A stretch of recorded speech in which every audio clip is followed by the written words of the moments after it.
Welcome to the third season of the Coaching Cast, your working from home managers club, regardless of where you are working right now, at home, in the office, or a blend of both. Or whatever you do as a career, we've got something for you at the Coaching Cast. I'm Susie, sales and business coach at Future You Business Coaching, currently taking on my hardest coaching assignment to date, still parenting that toddler who doesn't take too kindly to being questioned. I'm Lisa, founder of Grip Corporate Coaching, personal performance coach, leader, and chief eye roller when it comes to all nonsensical corporate mumbo jumbo, which suffocates rather than advocates. In this podcast, we aim to explore the leadership and coaching techniques required to navigate and survive the current business environment, presenting different topics each episode, which we will discuss with some very special guests along the way, sharing ideas, hints and tips for you to take away and try for yourself. We hope you enjoy listening.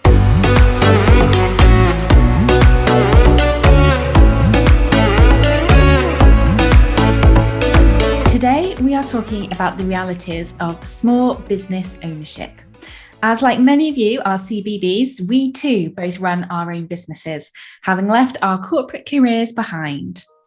We are specifically going to explore the realities of being your own boss, discuss the differences and similarities to corporate life, and debate whether that age-old perception of what it takes to be a successful entrepreneur is still accurate.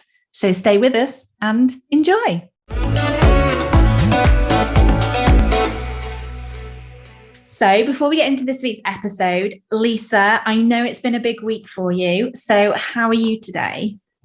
I'm good. I know. So for all of you RCBBs, the big news is that my husband and I have sold the pub. So we have successfully sold the Maytime Inn.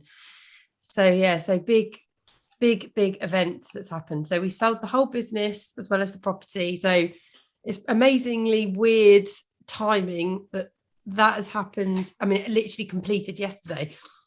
So the fact that happened yesterday, and now we're recording an episode today on being a business owner. I know. It's so weird. So the end of an era. We were there for 9.5 years. So I didn't work full time at the Maytime. I didn't run the business with Dom throughout that 9.5 year period. I don't think I could have done based on the last 18 months I have done. I think I would have died. So I left my corporate career in 2019 with the intention of running the Maytime with Dom and using it as an opportunity to cultivate my own coaching business and build this podcast. So I've been juggling the three things together for the last 18 months.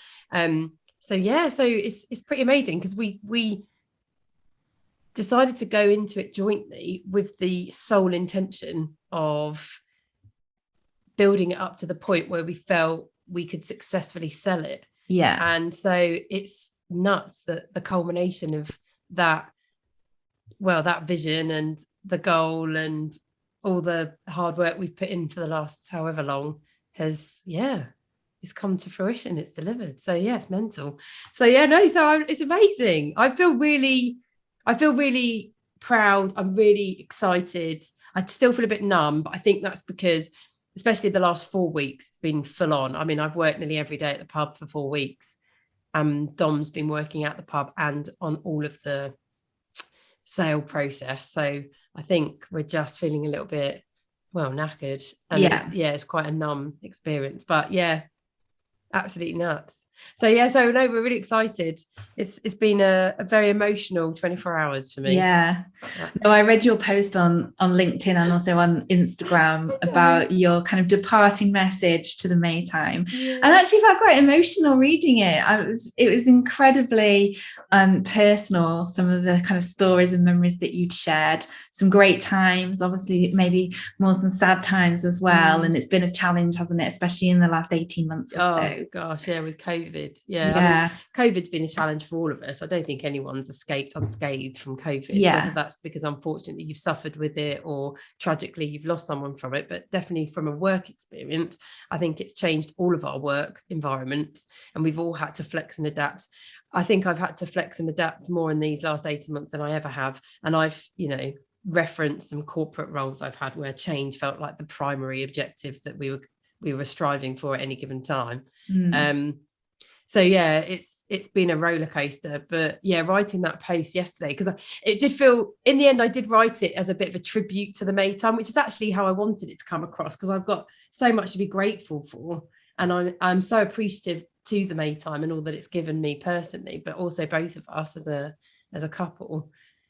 But yeah, definitely a love-hate relationship, which I think I've loved and hated it in equal measure. That is true. I can confirm that, actually. She has loved and hated it in equal measure. But yeah, it felt, I didn't really want to go yesterday. It was really weird. I did stand in the car park for ages with my husband, and I think Dom was very much like, are we going now? And I was like, yeah, I guess so. I was just looking at the garden, and the garden was, I think, the biggest asset that we created at the Maytime in. So everyone, you have to go and check out on the website, because it's all the pictures are there, and you can find it on Instagram as well. But we put this huge garden onto it in 2015, and it was by far the best thing we ever did. And standing in that garden yesterday, having some last photographs and looking at the view of the Windrush Valley that sits behind us, it was amazing, but really emotional. And I did get really choked up. I think, yeah, I just was like, oh my God, look what we created, and look how successful it's become. And we've got to the point where we've been able to sell it. And it is amazing. But yeah, I did struggle to leave yesterday. I was a bit like, oh shit, that's it then, isn't it? Bless you. I mean, it's not our home anymore. We live, but it has been. I mean, it's been my home, and it's been my employer. It's been my venue of choice for family occasions. Our engagement party in 2016 was there. And as I said in my post, it was where we celebrated my husband's dad's, when he passed away. We had a huge party for him there. So yeah, it's mental how a place can hold memories, which I think we all know, isn't it? We talk about that, about how bricks and mortar can hold so much, doesn't it? It definitely felt like that yesterday. So yeah, amazing. I'm excited. I'm excited for what we're going to do next. Yeah, which I have to admit is not to buy a pub again. I'm not into that. You'll be frequenting pubs, but you won't be pubs, behind the bar. I'll be continuing to support the hospitality industry, but on the right side. Sadly. Yeah, on the right, sadly. But yeah, so much respect for people that work in hospitality. It's an incredible life, but it's a tough one, and I don't think it's really, really, truly appreciated by those of us who actually utilize it. It's a hard life. Dealing with the general public is a hard life. That's a whole episode topic. I guess that's something I don't think I will repeat. There's a reason I worked with businesses and professionals for a very long time, and I think I will return back to that full time. The general public are a bizarre bunch. So yeah, I don't think that's my forte. I'm looking forward to no longer having to deliver a poker face on a daily basis. I'm not very good at it. As everyone who watches this podcast will know, I'm very expression. I give a lot away with my face, so I found that very hard. The actual period of time where we had to wear masks, which I'm sure, unfortunately, we'll probably have to come back if the way things are going are going that way in the UK. But that covered up a multitude of sins for me. So it meant that I could pretty much pull every face that I wanted to pull without anyone really knowing. So that was cool. The true extent of what was lurking behind the mask on the facial expressions. Yeah, definitely. I think, unfortunately, it probably did travel to my eyes. But for anyone who's not as observant, hopefully they missed it. But no. So yeah, end of an era for us. End of an era. And also, like you said, quite fitting that today we're going to be talking about our tales. Isn't that mad? That was not business ownership. I know, that is crazy. That's literally just how it's fallen. So hopefully we can send off the Maytime and your journey with the Maytime also in a really nice way on the podcast today as well. I know, exciting times. Great stuff. So those of you my and watching, you may hear a little beeping noise throughout this episode. I just need to kind of make everyone aware, because like, no, is my oven beeping? Or like, what is this beeping noise? It's not in your house. It's me as a person. So I have we talked about it a couple of weeks ago. I have a brand new insulin pump. And my insulin pump is due to run out in about 3 hours time. And it does this really annoying thing where it beeps every 20, 25 minutes until you change it. So I will be changing it after the episode. Do not worry. But if you hear a little beeping noise, like a bing, bing, It's me. Don't worry, there's nothing going off in your house. So just thought we'd give you the heads up there. Cool. Okay, well, should we get into today's episode? Yeah, let's do it. Let's go. Okay, let's do it.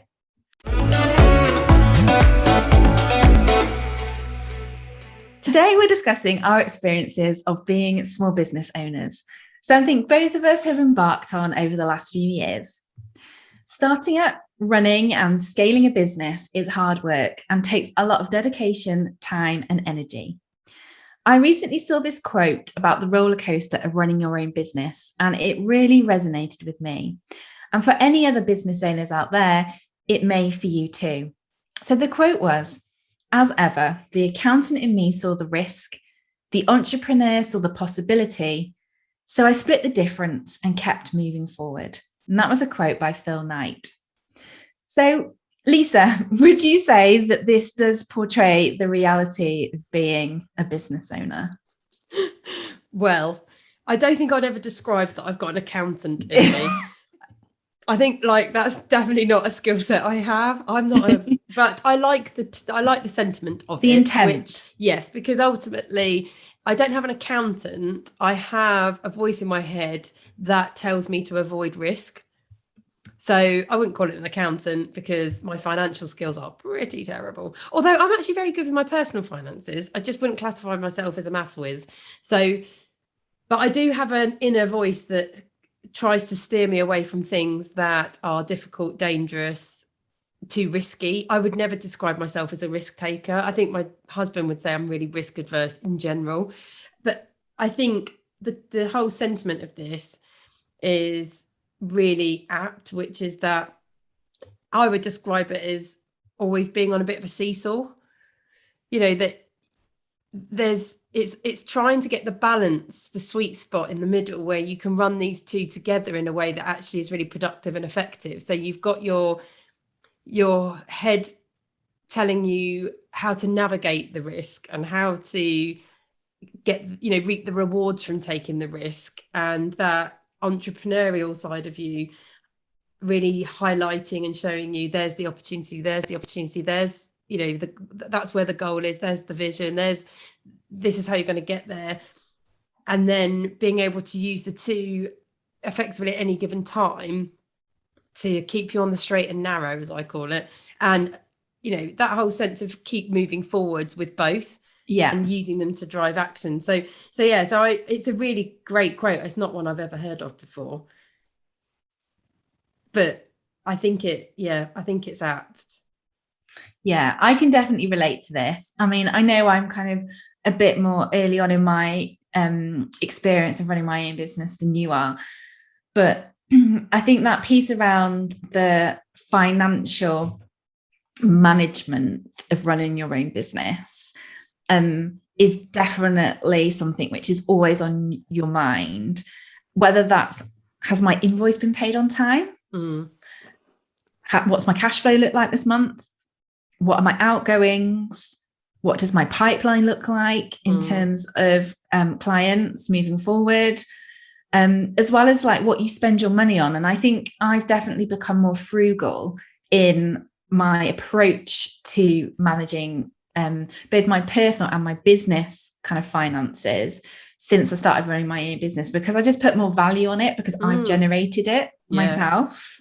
Yeah. And so I think you do always have that mindset.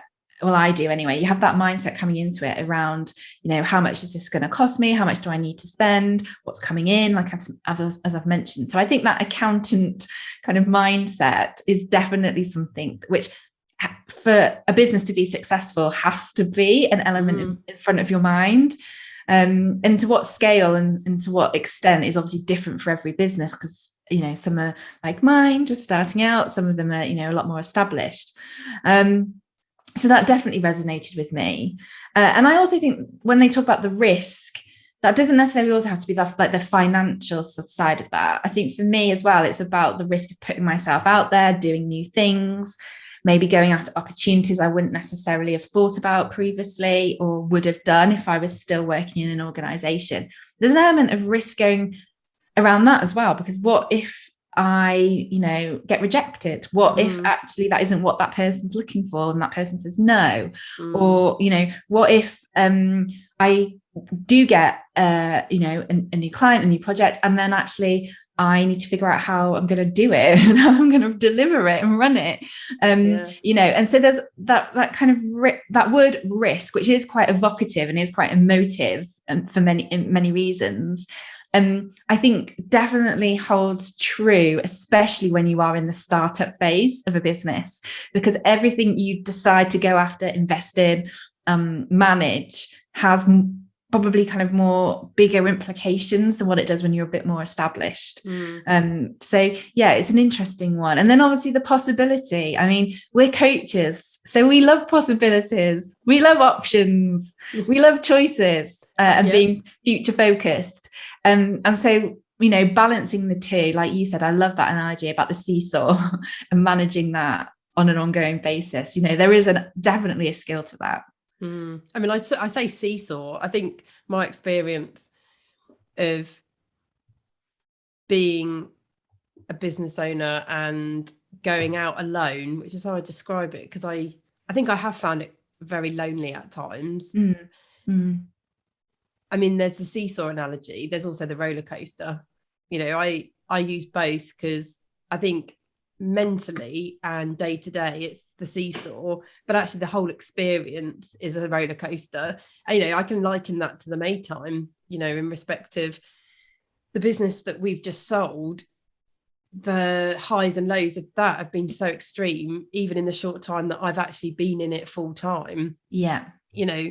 And they can occur all in the same day. One minute you're dealing with really difficult situations around staff or even a customer complaint, and you're right at the bottom feeling really cruddy and crap. And the next minute, you're celebrating the extreme opposite because a customer's telling you how amazing it is and how wonderful what you've built is and how much they've enjoyed it and how you've managed to really enable them to fully celebrate the special occasion that they're there for. And you're looking at the sales and your balance sheets and you're like, wow, that's been a really successful week. And it can all happen in the same day. So I think that the seesaw works for how I think I'm always trying to manage myself. But the roller coaster is the reality of the experience most of the time. And I feel that way in my own personal coaching business.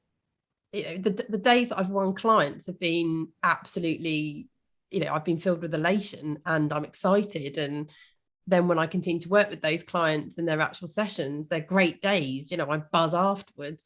But the days where you've put a proposal in and it's not worked, it is that right. Pick yourself up, brush yourself off. What can you learn from that? How do you put it away in a space that's helpful to you, that's productive, and then start again the next keep on time. Moving. Keep on moving forward. Exactly. But I like that moving forward piece that Phil Knight finishes that quote with, because it is so important, I think, to keep going, like keep moving, don't stand still, don't dwell for too long in those spaces where potentially things haven't gone your way, haven't gone as well. Don't stay there.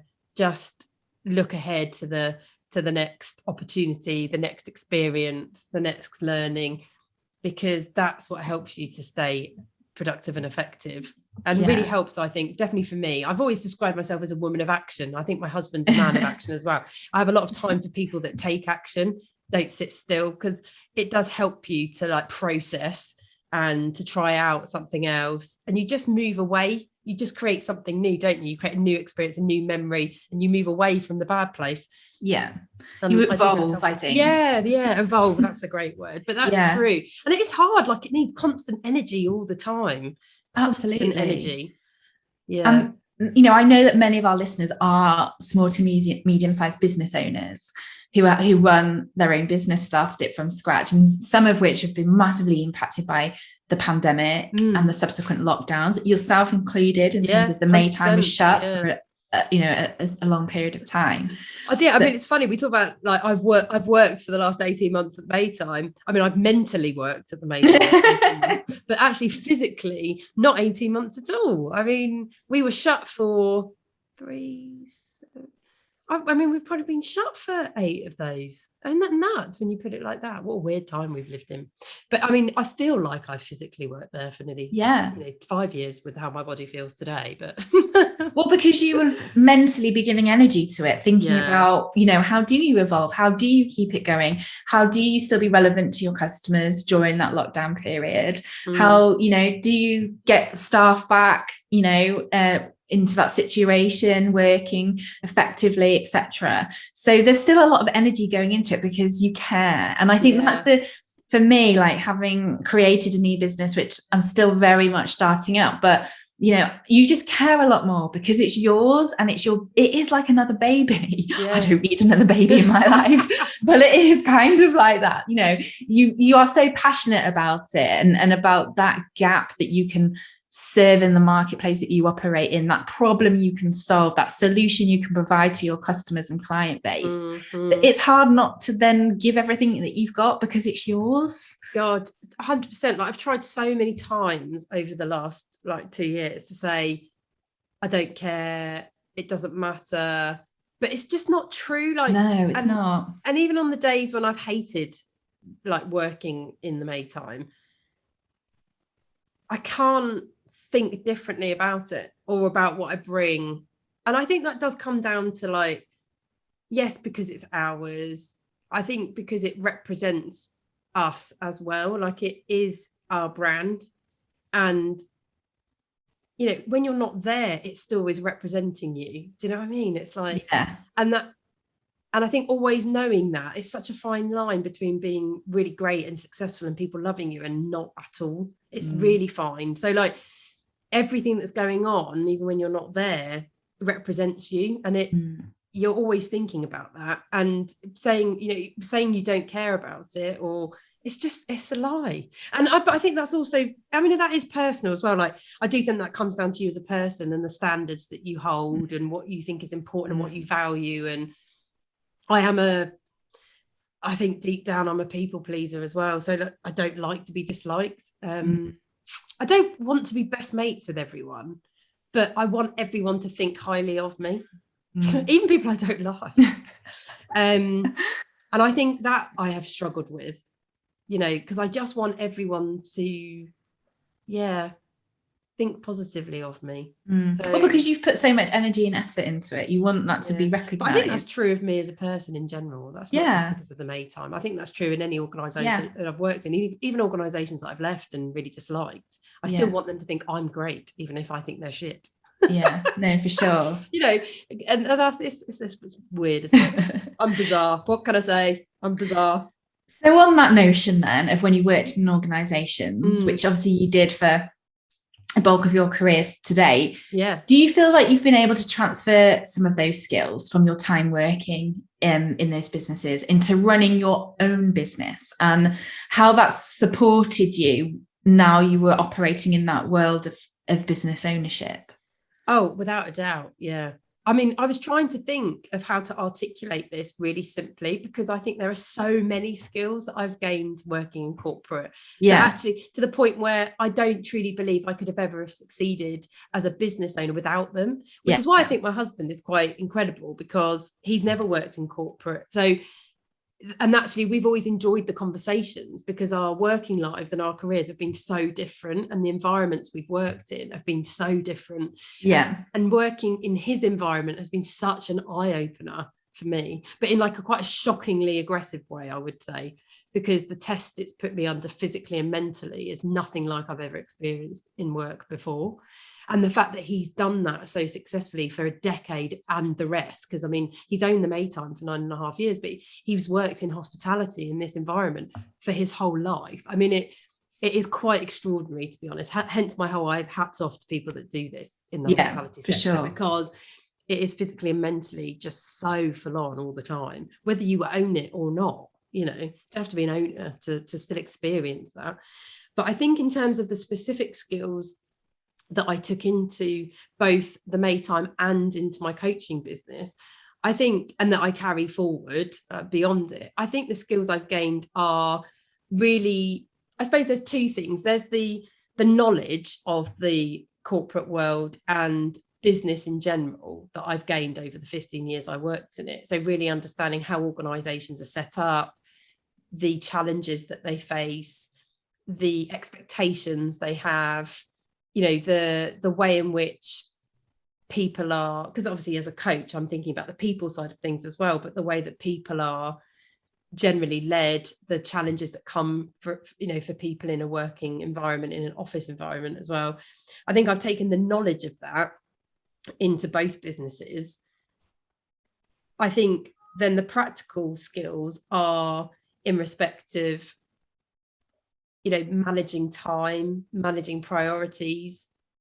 I think when you own your own business, those are so critical because there isn't anyone holding you to account. So you hold yourself to account at all times. So being really organized, being really clear about your time and where you're going to place it in any given day in those areas where you will get the most value. Obviously that's trial and error, but I think that's really crucial. I think I've put down here in my notes like language.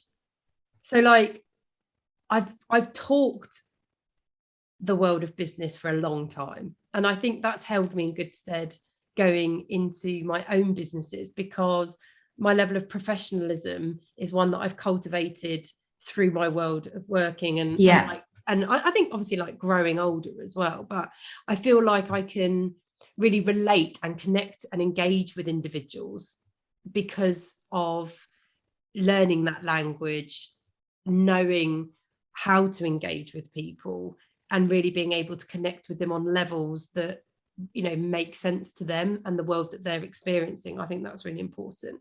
And then I think I'm sort of thinking practically as well in terms of really understanding the processes that businesses have to go through. So as a freelancer, putting together pitches and proposals, being appreciative of what I think will speak to them, but then understanding the processes to go through that they have to go through. I think that's helped me to manage myself at times, because I know that there are going to be quality gates to get through, and those sorts of things. So I feel like that's the tip of the iceberg. That was just kind of like my brain dump when I was thinking about it. But your initial thoughts. I think there are other things. Commercial, I think, is a strong one. I mean, my husband, I think, actually has taught me a hell of a lot about that in the time working that I have in the last 18 months with him. I think I've got a lot more closer to,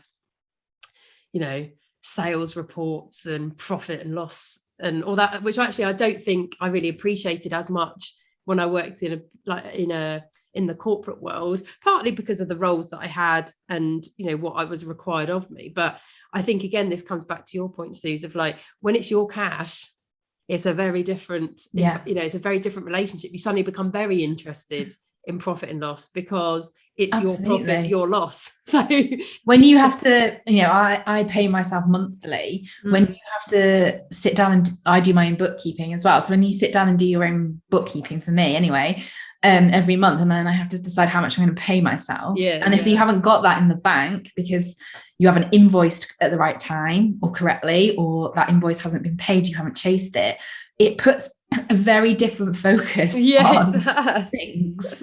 For when you're working in an organization, I worked in sales, we would be talking about invoicing all the time and cash flow. You'd be like, this customer hasn't paid, so we need to chase the invoice, we need to manage our debt. And you'd be like, yeah, no, get it, absolutely do it. But actually the purpose and the sentiment behind it, I probably didn't quite realize until I had to do it for myself. And then I'm like, oh yeah, I totally get this now, like why this was such a big focus. I know, I forgot to invoice last year one of my clients, and I couldn't believe that I'd forgotten, and I was like, what the, you're an idiot, how have you got invoice for this? And I couldn't get over the fact that I'd forgotten. I mean, I was tied up in, I think that's where I've struggled. I haven't just left the corporate world to pursue one business. I pursued two, and juggling the two, I mean, talk about make my life harder, but I mean, it's been nuts. I mean, that's one of the things I'm the most proud of, actually, is the fact that I've actually successfully done that. I mean, like, Jesus Christ, to the detriment to my physical and mental health at times. But I think I got consumed with the pub at a certain point last year and was doing work as well for a client and then forgot to invoice the client. And I was like, what the hell? And I was thinking, geez, you need to be like more on this. Like, this is how much you value yourself if you don't even remember you didn't do it for free. I think that's where, like, that's a really good example of where, like, for me, my experience, because I worked in sales, we had like trackers for trackers for trackers. Like, we had I remember I was in that department for the last year. Oh my God. To the point where I like lost track of the trackers. I was like, I can't, I don't know, like, stop. Anyway, but I have to say that rigor has stayed with me and has taught me some really good principles around how I now manage my business. And I manage, I have an invoice tracker, I have a payment tracker, I've got my bookkeeping, but actually all of that is kind of set in me from what I've learned in that corporate environment around its importance. Yeah. And that's definitely helped me in terms of managing that for myself.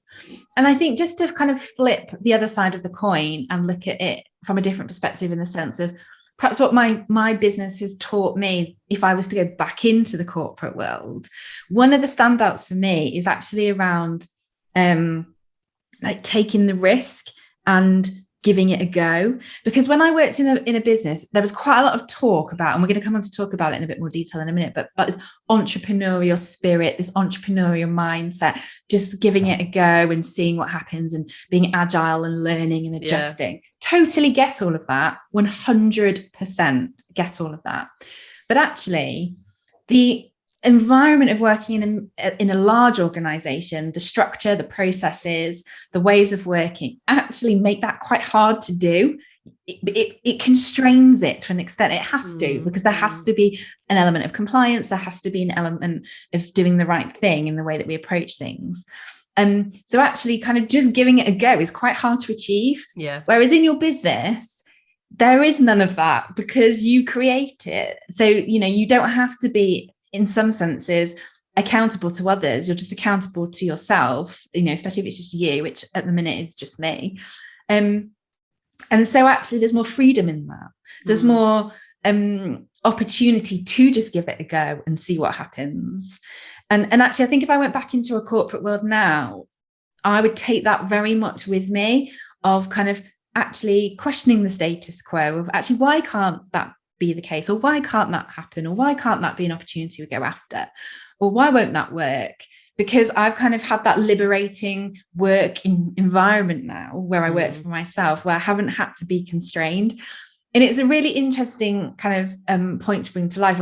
When I was talking to my husband, probably about a few months ago now, he works in a big corporate organization, and he couldn't do something on a website, and I was like, why can you not do that? And it was just kind of like the way things are, and you just can't do that. And I was like, yeah, but what's the risk? Like, what is the risk? And he's like, well, the risk is this. And I was like, right. I was like, well, I would have just done that for me. And he was like, would you? And I was like, yeah, because I don't have to consider a lot of that. Don't get me wrong. I'm not going to be like going about being kind of doing lots of random things that have no consequence. That's not what I mean. But I could just quickly think about that and action it back like straight away. I didn't have to get 5 signs around, like sign off from 10 different stakeholders. And it kind of just brought that concept to life for me in that conversation a little bit more, that you do have that freedom to just explore and give it a go. So I think if I did go back into corporate world at any point, that would be something that is a lesson that I've really learned. And it's a great one. And I think you're right about the constraints, because even then, when you said about, taking it for sign off, getting approval, I think in the history of my career, I think I've been willing to challenge the status quo, bring new ideas. I found that quite exciting, and I've quite enjoyed the challenge of it. But actually, one of the things that's put me off is the laborious process of sign-offs and approvals. Like, I totally get why they're required. In large organizations, you need those sorts of checkpoints and, levels of, even in some respects, security, because you need to make sure things are managed and controlled. When you're dealing with such a large organization, lots of people and a lot of money, it does need some form of structure and process. But I do know historically there are probably circumstances where there were things I really wanted to do that I felt were the right things to do, but actually the process to get there put me off. And I just thought, nah, because I think that's the thing, when you're on your own, if you fail, there's not an audience. I think when you're in an organization, there's a lot of people watching. And I think that is often what puts people off from taking risks, being bolder, being brave, coming out and saying really what they think. And, you know, and actually that's at the detriment to them and the business, if you know what I mean. Definitely. I think that's a really important point, actually. That, I mean, we've talked about it before on the podcast, that vulnerability in demonstrating that and being comfortable demonstrating that around others. And also going back to the episode in episode 2, when we spoke to Zubi about his entrepreneurial journey, some of that still like absolutely is in the front of my mind, which is some doors are going to be shut, but eventually you'll get to a point where some doors will open and you've just got to keep on going. Keep going. And, you know, I always think about that story he told about when he was selling CDs on the high street of a town centre somewhere down south. I can't remember where it was now. And he just spoke to like hundreds of people, and so many people were like, no, not interested. But eventually somebody stopped and was like, oh, actually tell me more. Like, yeah, I'll buy a CD off you.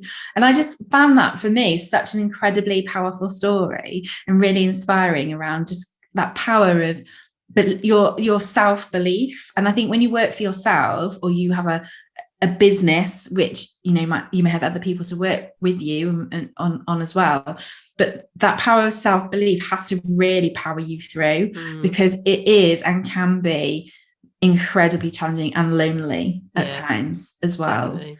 Yeah, I 100%. I think, you know, I've spoken about it a few times about managing my self-belief and my confidence and my self-talk, because without a doubt over the last 2 years nearly,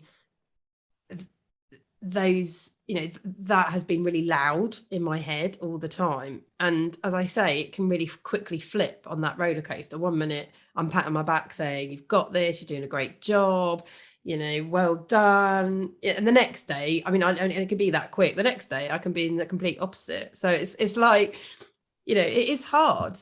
It is hard. And as I said, it just requires so much energy all the time.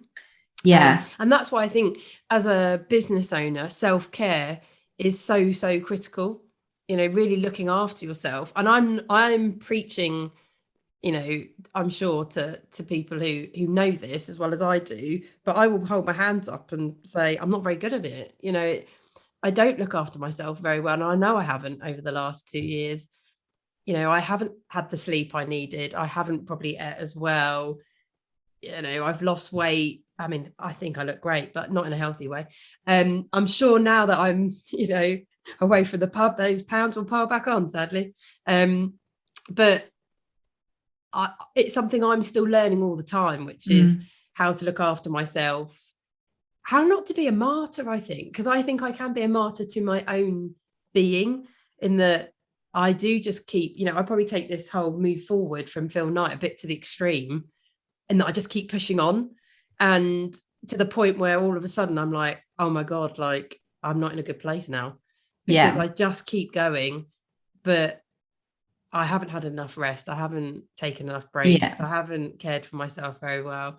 So, you know, I'm not here on today's episode saying I'm nailing all of this. I'm not. I know I'm not. I'm looking forward to, now that the May time we've achieved what we wanted, and that we're, without a doubt, CBBs, we're going to celebrate for a long time on this one. But I'm looking forward to now, I think in some ways, being free of that, to be able to really focus in on myself and what I want to do, and how I want to continue to like grow this podcast with yourself, Suze, and grow my coaching, and really truly do what I feel my purpose is to do, and be better at self-care. Yeah. Oh wow. I mean, I'm the same. I think we can probably all do with a dose of being better at self-care, that's for sure. Yeah, because life's busy. And also I think that's a really good point, that, you know, in terms of the tales of business ownership, personal and working life very often blend, you know, intrinsically together. They can't not. They become all encompassing on a lot of reasons. And I think that still is the case for when you work in a corporate organization, but there is a difference, because I think it's going back to that reason of why you set that business up in the first place. It's not yours, and so you care. That level of care and commitment is next level, and so that can be to the detriment of your self-care if you're not careful. So it's a really important point to think about how you manage. So, you know, historically there's been this myth, hasn't there, around, you know, what a typical entrepreneur is like, having this entrepreneurial spirit, this entrepreneurial mindset. That's definitely something, as I mentioned before, that when I worked in a business, in an organization, sorry, kind of got like lauded around a lot, like you need to have an entrepreneurial mindset. So do you think this myth of that you either have it or you don't is true when it comes to running your own business? I just don't think it's that clear cut. Yeah. I think I don't classify myself as an entrepreneur because I have a view of what that person is. I think we all do, like we all have our own constructs of what an entrepreneur is. And I don't feel like I fit that mold. But actually, when you think about, you know, what I've been talking about, and the fact we've talked about the Maytime and I've talked about my coaching, that could be classified as me being an entrepreneur, but that's just not how I see myself. So I think I just don't think it's that clear cut. And I also think it still comes down to that label and whether you really associate with the label. I think when it comes to the entrepreneurial spirit, I think it's made up of so many things, because I think it's made up of like being really clear about what you want, what your purpose is. I think when you're really connected to those things, that is motivational. Like that can drive you, but it totally depends where you are in your career. I think I'm clearer now about my purpose and what I want from my life and my work than I ever have been. 10, 15 years ago, definitely not. I went to work because I wanted to earn money and I wanted to have a job and I wanted to be successful in a career. And my career at that point, when I was very much in my early 20s, was how I identified with others. You know, I very much formed the construct of my identity, which I think it probably does more now than ever, but actually I feel a lot more comfortable with what that is. And it's a lot more to do now with my skill sets and what I bring and my value, not my organization. And now that will be because I've stepped away from an organization as such. And I think the Maytime In experience has reinforced that, because actually the Maytime In, actually even beyond probably the last 2 years, has formed part of my identity, actually, because I lived there and it's been a big part of our family. So I think that's probably part of it. But like, I definitely think now more than ever, my identity in a work context is much more about my skill sets and what I bring, which is really freeing and exciting because I feel like I can take that anywhere. But I think, you know, as I said, that entrepreneurial spirit is about connecting with your wants and your purpose. I think it's very much about timing, because I think it depends where you are in your life and what's going on around you. And so many entrepreneurs, really successful entrepreneurs, they've created based on triggers that happened to them and where they were experiencing and they saw gaps and things they wanted to change. I do think that's true about timing. There is an element there of being aware of what's going on, so you see the opportunity.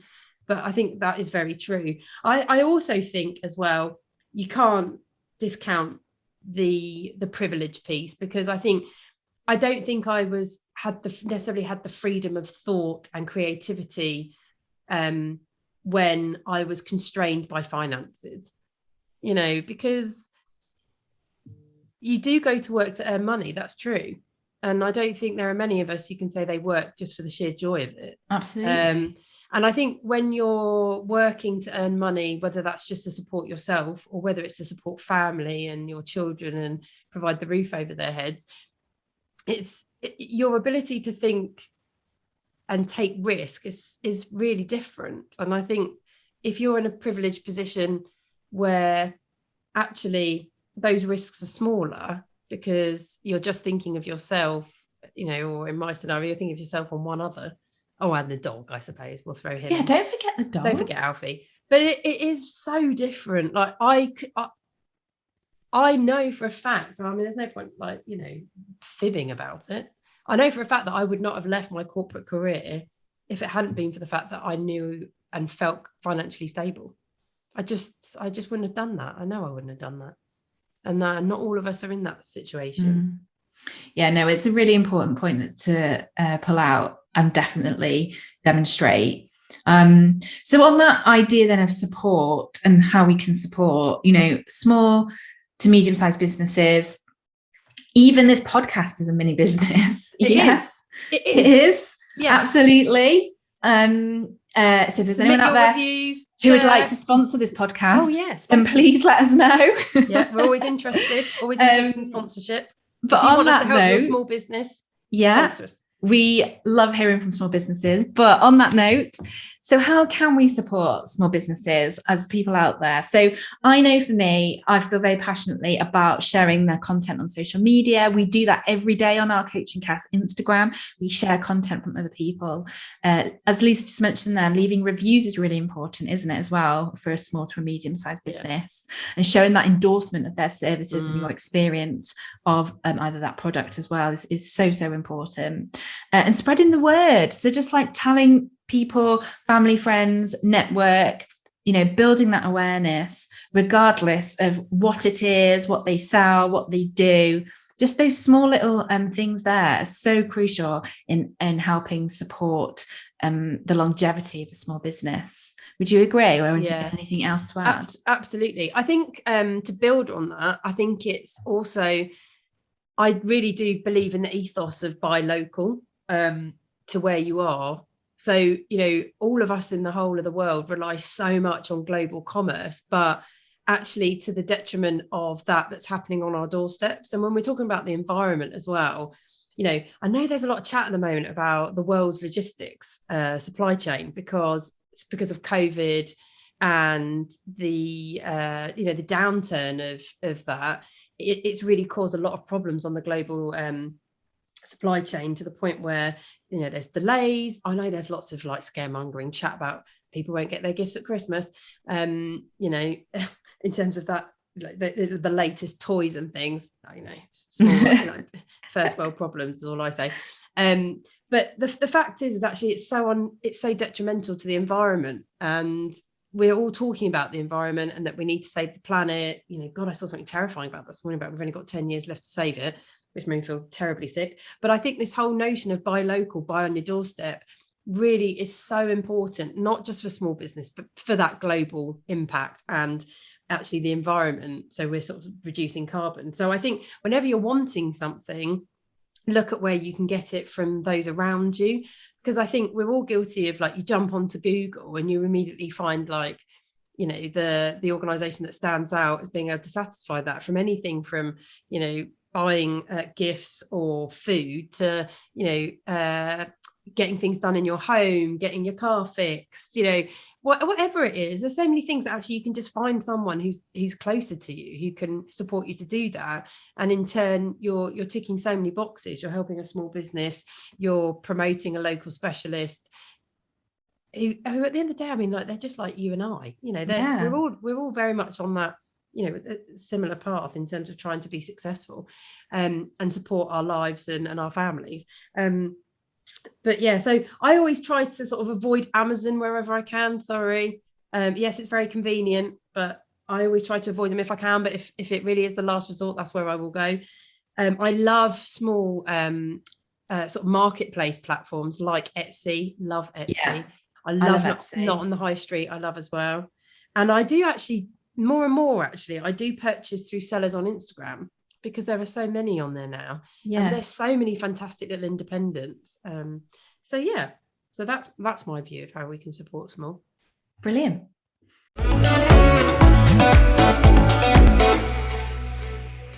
It's now time for Bullshit Bingo, where we call out phrases which get commonly used in the workplace, which, quite frankly, make us cringe.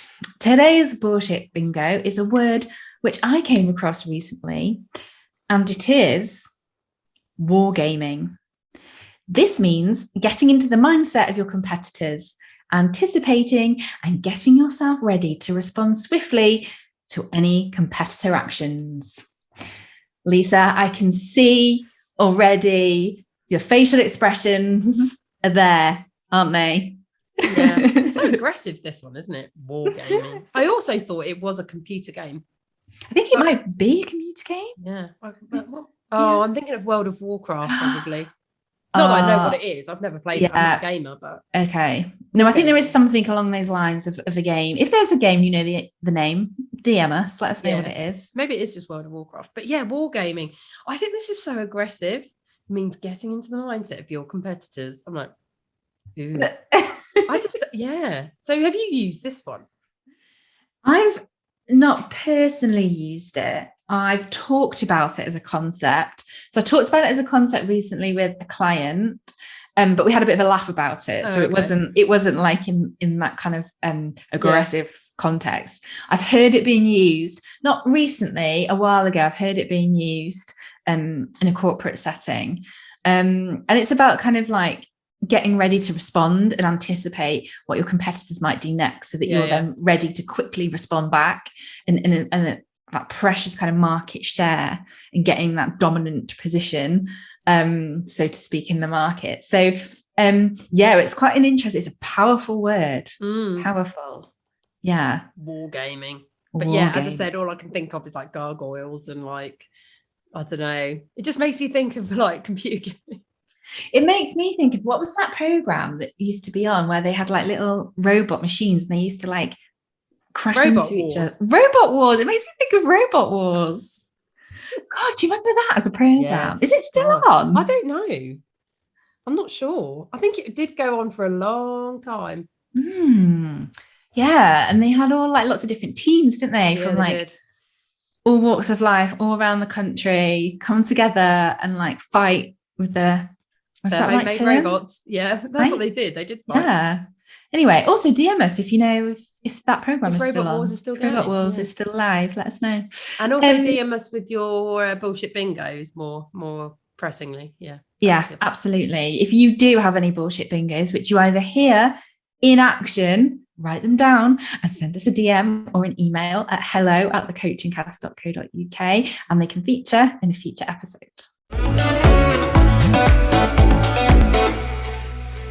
We're coming to the end of today's episode discussing the topic of being a small business owner.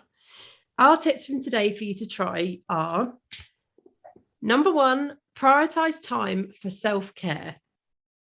Number 2, look at implementing tools or disciplines, for example, trackers like Susie talked about, to help you keep track and manage your business. And number 3, seek out support for yourself and also support other small business owners where you can. Don't worry, you don't need to remember these now, as all of these top tips will be available on our Instagram page at The Coaching Cast this week, where you'll also find across our grid all of our historical top tips shared across seasons 1, 2, and this season 3. As well as those top tips, we've got some questions for you to ask yourself. Number 1 is, how can you support small businesses? Specifically, how can you support local? Number 2, how do you think you're doing? Are you on track to achieve your goals? And if you're not, what can you do to support yourself to be successful? And number 3 is, what is missing for you in your small business right now? We hope you have enjoyed today, CBBs, and have some new ideas to take away and try for yourselves.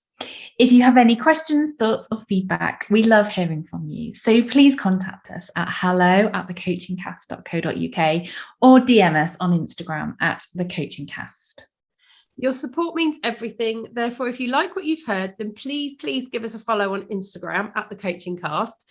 Or, as we've talked about in today's episode about supporting small business, because we are small business owners. We are one. Yeah, and this podcast is a small business. Please leave us a review on Apple and Google Podcasts and share with your friends, family, colleagues. We'd really appreciate it. Also, subscribe to future episodes wherever you listen, including YouTube, where you can watch these episodes and see us in action. Well, you can see Lisa's facial expression. Yes, you can see my facial expression. So next week's episode is really exciting. We're being joined by another guest. We're being joined by Victoria Barker, founder of Credible Coach, where we're going to be talking with Victoria about coaching in more detail, and specifically, how can you find the right coach for you? We both love music and use it to motivate and energize us. So we like to finish each episode with our personal song recommendation, giving you positivity and energy as you launch into your next meeting, whether that's face-to-face or on Zoom. It's my choice this week. It's been a while since I've chosen one because I gave my song choice to Mark last time he was on. So I've chosen a very carnival vibed song. This playlist for season 3 is going to be so eclectic. It's hilarious. I've chosen Energy by Disclosure. So go and give it a listen. Thank you so much for listening to this week's episode. Have a great week. And remember, you've got this.